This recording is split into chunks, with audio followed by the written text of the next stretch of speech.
ಅಧ್ಯಾತ್ಮ ಭಾಳ ಅವಶ್ಯಕತೆ ಅದ.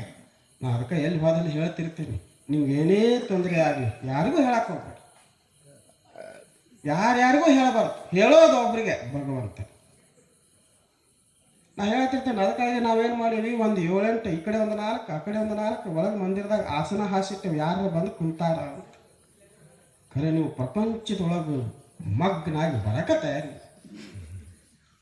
ಅವು ಯಾಕೆ ಹಾಸಿವಿ ಅಂತಂದ್ರೆ, ನಿಮ್ಗೇನೇ ತೊಂದರೆ ಆಗಲಿ ಅಲ್ಲಿ ಹೇಳಕ್ಕೆ ಹೋಗ್ಬೇಡ್ರಿ, ಬರ್ರಿ ಗುರುಗಳಿಗೆ ಹೇಳ್ರಿ.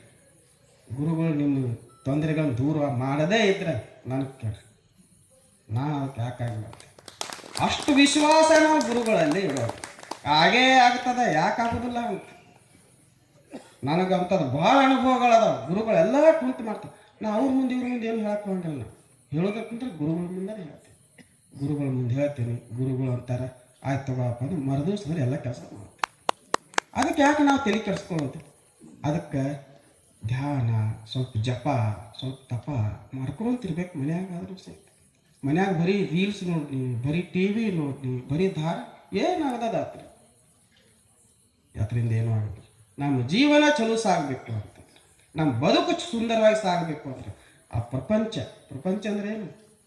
ಪಂಚ ರೂಪ, ರಸ, ಗಂಧ, ಸ್ಪರ್ಶ, ಇವೇ ಜ್ಞಾನೇಂದ್ರಿಯ.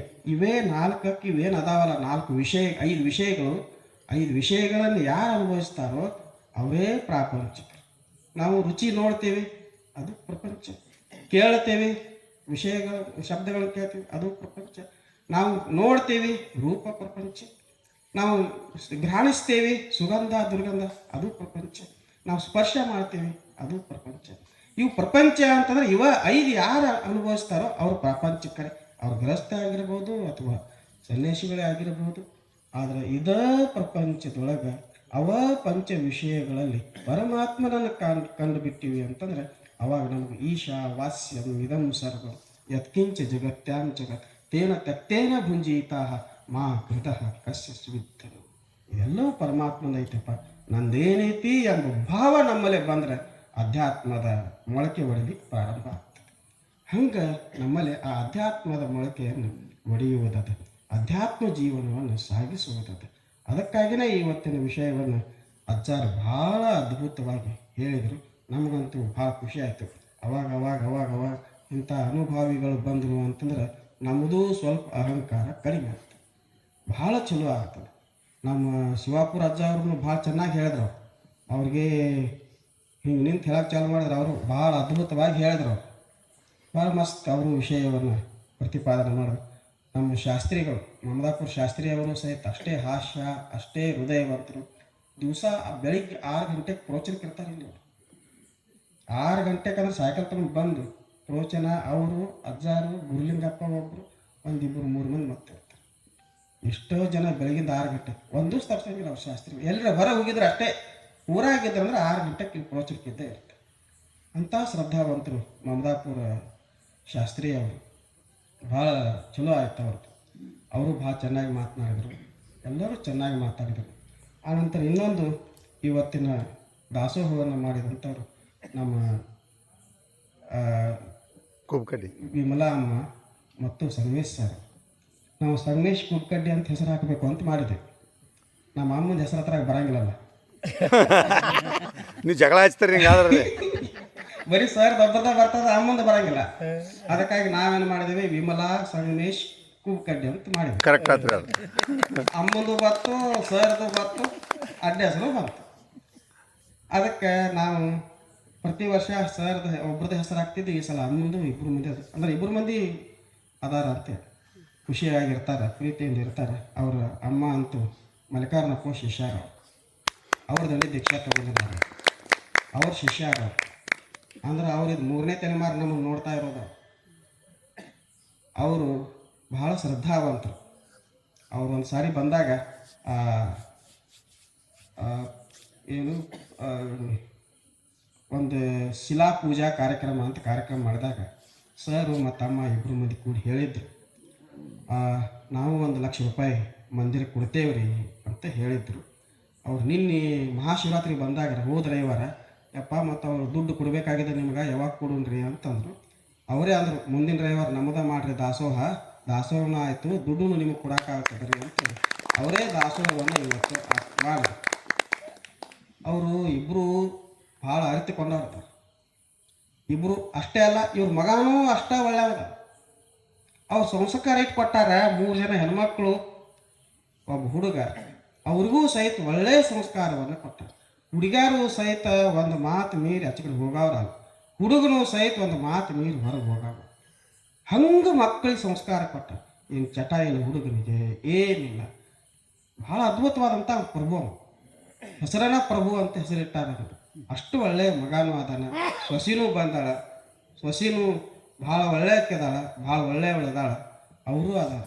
ಹಿಂಗೆ ಎಲ್ಲರೂ ಕೂಡಿ ಒಳ್ಳೆಯ ಕುಟುಂಬ, ಒಳ್ಳೆಯ ಮನೆತನದ ನಮ್ಮ ಸಂಗಮೇಶ್ ಸರ್ ಅವರು ಮತ್ತು ವಿಮಲಾ ಅಮ್ಮ ಅವರು ಇವತ್ತು ದಾಸೋಹವನ್ನು ಮಾಡಿಸಿದರು. ಜೊತೆಗೆ ಇವತ್ತು 1 ಲಕ್ಷ ರೂಪಾಯಿ ಕಾಣಿಕೆಯನ್ನು ಕೊಟ್ಟರು. ಮಂದಿರಕ್ಕೆ ದುಡ್ಡದ ಅವಶ್ಯಕತೆ ಭಾಳ ಅದ. ಅದಕ್ಕೆ ಯಾರ್ಯಾರಿಗೆ ಕೊಡೋಕೆ ಸಾಧ್ಯ ಅದ ಅವರು ತಂದು ಕೊಡ್ರಿ, ಇಲ್ಲಾರ ಮನೆಗೆ ಬರೋಕೆ ಹೇಳಿ ನಾವು ಬರ್ತೀವಿ, ಸಹಾಯ ಮಾಡಿದ್ರಂದ್ರೆ ಭಾಳ ಚಲೋ ಆಗ್ತದೆ ಅಂತ ಹೇಳ್ತಾ, ಇನ್ನೊಂದು ವಿಷಯ ಏನು ಅಂತಂದ್ರೆ, ನಮ್ಮ ಸಂಗೀತಗಾರರು ಅದಾರಲ್ರಿ ಗೌಡ್ರ ಮಗ PSI ಅದಲ್ರಿ. ಆ PSI ಲಗ್ನ ಏಪ್ರಿಲ್ 14 ಇಟ್ಕೊಂಡು ಅವ್ರದ್ದೇನು ಇಚ್ಛೆ ಅದ ಅಂತಂದ್ರೆ, ನನ್ನ ಮಗಂದು ಒಬ್ಬನ ಲಗ್ನ ಮಾಡೋದೈತ್ರಿ. ಅದ್ರ ಜೊತೆ ಒಂದು 5-6 ಜನ, ಒಂದು 4 ಜನ ಯಾಕಾಗೋತ್ತು ಯಾರೇ ಬರೋರು ಇದ್ರಂದ್ರೆ ಅವ್ರನ್ನೂ ನಮ್ಮ ಮಗನ ಜೊತೆ ಲಗ್ನ ಮಾಡೋನು ಅಂತ ಅವ್ರಿಗೊಂದು ಪಾವತೋಲಿ ಬಂಗಾರ ಹಾಕೋನು, ಹುಡುಗರಿಗೆ ಬಟ್ಟೆ ತೊಗೊಳೋನು, ಹುಡುಗಿಗೆ ಬಟ್ಟೆ ತೊಗೊಳೋನು, ಅವ್ರಿಗೇನೂ ಕಡಿಮೆ ಬೀಳಲಾರ್ದಂಗೆ ನನ್ನ ಮಗಂದು ಒಬ್ಬನೇ ಲಗ್ನ ಮಾಡೋದು, ಅದ್ರ ಜೊತೆ ಒಂದು 4-5 ಲಗ್ನ ಮಾಡೋನು ಅಂತ ಬಡ ಹುಡುಗರು ಅಂತ ಇತ್ತು. ಅದಕ್ಕೆ ಅವರು ಎಲ್ಲ ಕಡೆ ಕೇಳಕತ್ತಾರೆ. ಈಗ ಮಂದಿನೂ ಅಹಂಕಾರಿ ಆಗಿದ್ದಾರೆ. ಎಷ್ಟು ಅಹಂಕಾರಿ ಅಂತಂದ್ರೆ ನಮ್ಗೆ ಕಡಿಮೆ ಅದಾನ, ನಾವೇನ ಲಗ್ನ ಮಾಡ್ಕೊಳ್ದವ್ರನ್ನ ಕಾಣ್ತೇವೇನ ಅಂತ ಅನಾವ್ರ ಅದಾರ.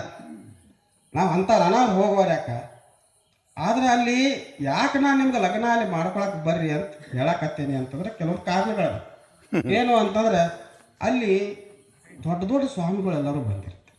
ಈಗ ನೀವು ಲಗ್ನ ಮಾಡಕ್ಕೆ ಹೋದ್ರೆ ಯಾರು ಸ್ವಾಮಿಗಳು ಬರ್ತಾರಲ್ಲಿ? ಯಾರು ಬರಂಗಿಲ್ಲ. ಆದ್ರೆ ಒಂದು 7-10 ಜನ ಸ್ವಾಮಿಗಳು, ಜೈನ ಮುನಿಗಳು, ಜಗದ್ಗುರುಗಳು ಇಂಥವ್ರನ್ನೆಲ್ಲರೂ ಕರ್ಸಕತ್ತಾರೆ. ಅದಕ್ಕೆ ಲಗ್ನದೊಳಗೆ ಮಹಾತ್ಮರ ಕೃಪಾ ಆಶೀರ್ವಾದ ಆಯಿತು ಅಂತಂದ್ರೆ ನಿಮಗೂ ಎಲ್ಲರಿಗೂ ಚಲೋ ಆಗ್ತದೆ ಅನ್ನೋ ಉದ್ದೇಶ ನಮ್ಮ ಗುರು ಬಸವಗೌಡ್ರದೈತಿ. ಅಂತ ಗುರು ಬಸವಗೌಡರು ಬಂದಾರ. ಅವರು ಪ್ರತಿ ತಿಂಗಳ ಸಂಗೀತ ಅವ್ರದ್ದೇ ಇರ್ತದೆ. ಅವ್ರು ಭಾಳ ಚಲೋ ಗಾಯಕರದಾರ. ಅವ್ರದ್ದೊಂದು ಅದು ಇಚ್ಛೆ ಅದ, ಭಾಳ ದೃಢವಾದ ಇಚ್ಛೆ ಅದ. ಅದಕ್ಕೆ ನಿಮ್ಮಲ್ಲಿ ಯಾರಾದರೂ ಬಡವರು ಲಗ್ನ ಆಗೋರು, ಬಡವ್ರು ಅಂತೇಳಲ್ಲ, ಶ್ರೀಮಂತರಾಗೋರು ಆಗೋರೆ. ಇತ್ತಿತ್ತಲಾಗಿ ಭಾಳ ಶ್ರೀಮಂತರು ಭಾಳ ದುಡ್ಡು ಕಷ್ಟ ಮಾಡಂಗಿಲ್ಲ. ಅವ್ರು ಹೋಗಿ ರಿಜಿಸ್ಟರ್ ಮ್ಯಾರೇಜ್ ಮಾಡ್ಕೊಂಡು ಬರ್ತಾರೆ, ಒಂದು 4 ಮಂದಿಗೆ ಊಟಕ್ಕೆ ಹಾಕಿ ಬರ್ತಾರೆ, ಮುಗಿದೋಯ್ತು. ಭಾಳ ದೊಡ್ಡ ನಮ್ಮ ಇವು ಬಿಲ್ದು ಹೋಗ್ತಾವೆ ಭಾಳ ಮಾಡಕ್ಕೆ. ಏನು ಇವತ್ತು ನೋಡ್ಬೇಕು ಸಡಗರ ಸಾಲ ಮಾಡ್ಕೊಂಡು ಮುಂದೆ ಬಡ್ಡಿ ಅವ್ ಮನೆಗೆ ಬಂದು ಬರುತ್ತೆ ಗೊತ್ತಾಗ ಫೋಟೋ ಶೂಟ್ ಅದೇನದು ಹಳದಾಗ ನಿಂದ್ರು ಕೆರೆ ಎಲ್ಲೆಲ್ಲೋ ನಿಂತು ಫೋಟೋ ತಗೊಂಡ್ ಬರ್ತಾವ. ಅವೇನು ಬಟ್ಟೆ ಹರ್ತಾವ್ರ, ಅವು ಕಾಲಿಗೆ ಬಂದ್ರೆ ತೆಲಿಗೆ ಬಂದಿರೋದಿಲ್ಲ, ತೆಲಿಗೆ ಬಂದ್ರೆ ಮ್ಯಾಲೆ ಬಂದು ಎಂಥ ಬಟ್ಟೆಗಳು ಹಾಕೊಂಡು ಮಾಡ್ಕೊಂಡು ಅವು ಫೋಟೋ ಶೂಟ್. ಅದಕ್ಕೆ 2 ಲಕ್ಷ ರೂಪಾಯಿ. ಹಿಂಗೆಲ್ಲ ಮಾಡ್ಕೊಂಡು ಮಾಡಕತ್ತಾರೆ. ಅದಕ್ಕೆ ಅವ್ರ ಗೌಡ್ರು ಹೇಳಕತ್ತಿದ್ರು, ನಮ್ಮ ಮನೆಯೊಳಗೆ ಆದ್ರೆ ಚಲೋ ಆಗ್ತದ್ರಿ ಅಂತ. ಯಾರು ಆಸಕ್ತರಿದ್ದೀರಿ ಅದ್ರೊಳಗೆ ಹೋಗಿ ಅಲ್ಲಿ ಹೆಸರು ಕೊಟ್ಟು ಲಗ್ನವನ್ನು ಮಾಡ್ಕೊಳ್ಬೋದು ಅಂತ ಹೇಳ್ತಾರೆ. ಇವತ್ತು ಭಾಳ ಚಲೋ. ನಾನು ಎಲ್ಲರಿಗೂ ಫೋನ್ ಮಾಡಿ ಇವತ್ತು ರವಿ